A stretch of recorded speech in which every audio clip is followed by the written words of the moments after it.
Spring 1991. My brother and I have just bought an Atari LYNX at B. Dalton Software Etc. for $99 with the games Rygar, Gates of Zendikon, and Zolar Mercenary. We are very pleased with our purchase. The LYNX has very few faults. It's huge, it eats up batteries like no one's business, but the games look and sound and play spectacularly. It was the machine that should have put Atari Corp on top in the handheld game arena, but the same old Tramiel-era Atari faults that plagued the 7800 and XEGS were laid bare in stark reality for LYNX fans. There were just not many games, and Tramiel-led Atari was not very adept at funding games, developing games, promoting games, nor at cultivating third-party developers. When it came to games, Tramiel Atari was like Halloween Land, trying to put on Christmas. They understood the trappings of the games from the outside, but not the soul of games from the inside, and the results were similarly disastrous.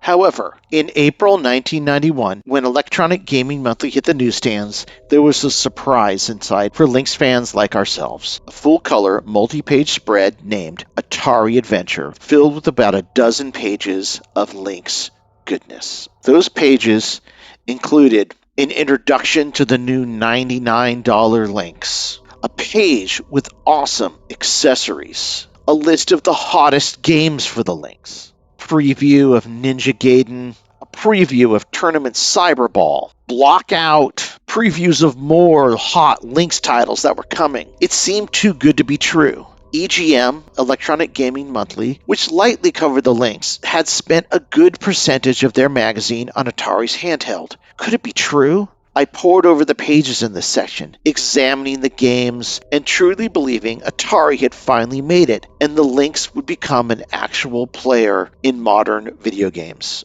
If a new era magazine like EGM would spend this much time on the LYNX, times must have been changing. But I was mistaken. I did not look at the insert clearly. This was not a feature created by EGM out of the kindness of their hearts. It was an advertorial, a paid section created for Atari.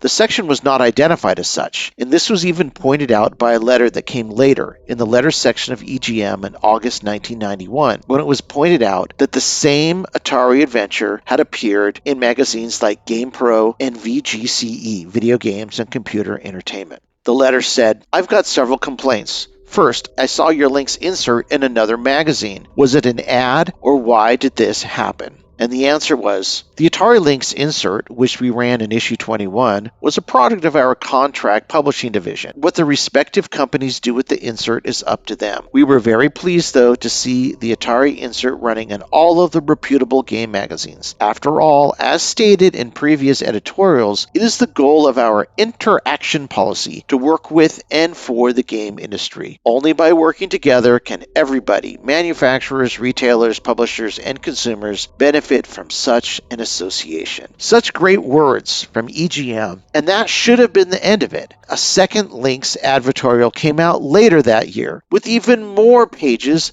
and more LYNX goodness. But that time it was marked clearly as advertising, and that was that. Or was it? Cut to the May 1993 issue of Video Games and Computer Entertainment, where an uncredited news story told a different tale of that original LYNX advertorial. That advertorial, in fact, contained a hidden message, and that message was not ever supposed to be discovered. This is what VGCNE said.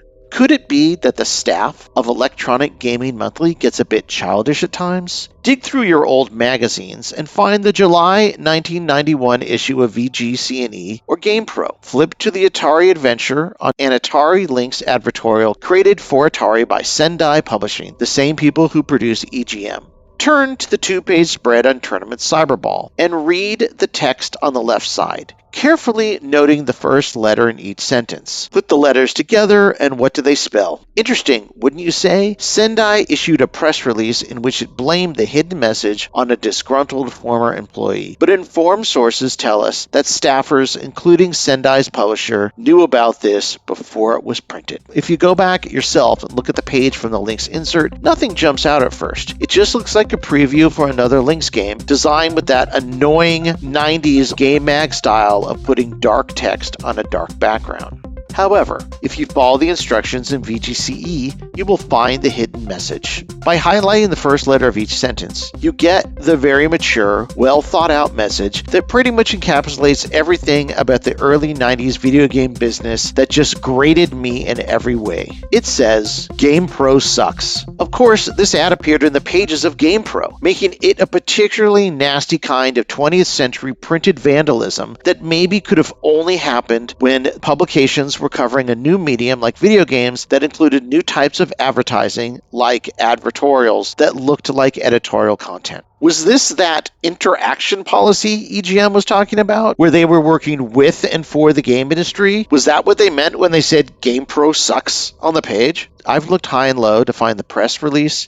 mentioned in the VGCE story, but so far it's not turned up. However, there's a pretty good contemporaneous discussion on rec.games.video preserved by Google that you can check out here. It's pretty interesting to see what gamers at the time thought on rec.games.video. It's a wonderful archive. I went back to read many 90s game magazines to see if there was any other shenanigans like this in there. The next year, GamePro did make fun of EGM by lampooning EGM 2 that had just started the year before, making their own take called LamePro 2. Now, I don't know. Maybe back in the 90s, GamePro did suck. Maybe EGM 2 had twice the lame as everything else. What I find interesting is that this secret message was not exactly easy to find. It was reported 2 years after it was published. It's almost like the culprit was so proud of their hidden work. After a long time, they just could not contain themselves and had to let someone know. These pre-internet magazines were gaming culture at the time. They had a lasting effect, warts and all, good and bad, that has kept video games alive for the past 37 years and helped build them into the biggest entertainment business on the planet. But at the same time, they poked fun at each other in a way that can be seen as a precursor to the immature, exclusionary bro culture of video games that exploded decades later. And the worst part from this story? The Atari LYNX was used as fodder for these word wars and inter-publication pranks. The LYNX became collateral damage. That, to me,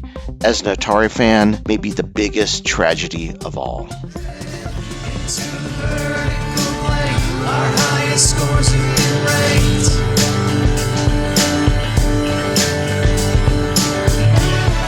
Into the vertical blank, generation Atari. Into the vertical blank, generation Atari.